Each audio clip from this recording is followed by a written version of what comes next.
Good morning. This is John Green with Advantage Development Company. I want to talk to you this morning about foundations. Foundation is one of the most important things in the building business. It's definitely where you will get into problems. And I want to start by reading you something out of some literature I've got here. It says, many foundation problems are due to improperly compacted fill material, soil that is too wet or too dry, not compacted properly.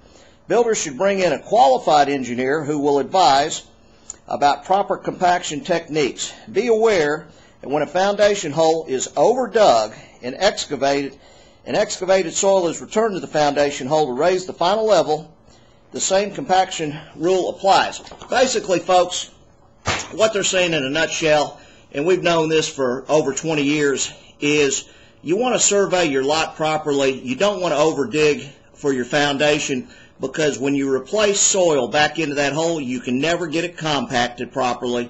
I don't care how hard you try. So what we do at Advantage Development, we survey a lot, about 3 different times in the course of putting a foundation in. We do an initial survey, we do a footing survey, we survey for the pin block corners, and actually do up a foundation drawing that we submit when to the bank for mortgage purposes and whatnot when the house is done.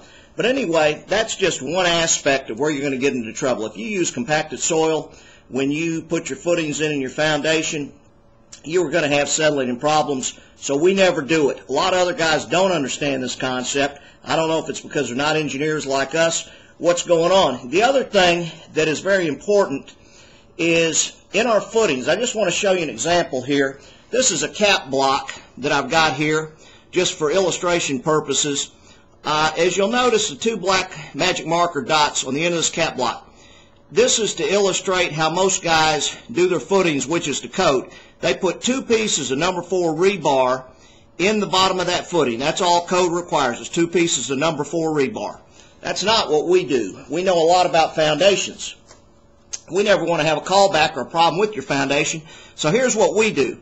We put 3 pieces of number 5 rebar in all of our footings. Our footings are wider. Instead of 2 foot wide, they're about 3 foot wide. They're deeper. We put much more steel and concrete in our footings than the competition. Once again, for illustration purposes, just want to show you the difference here in the steel that we put in our footings and what other guys are doing, which is code. This is number 4 rebar.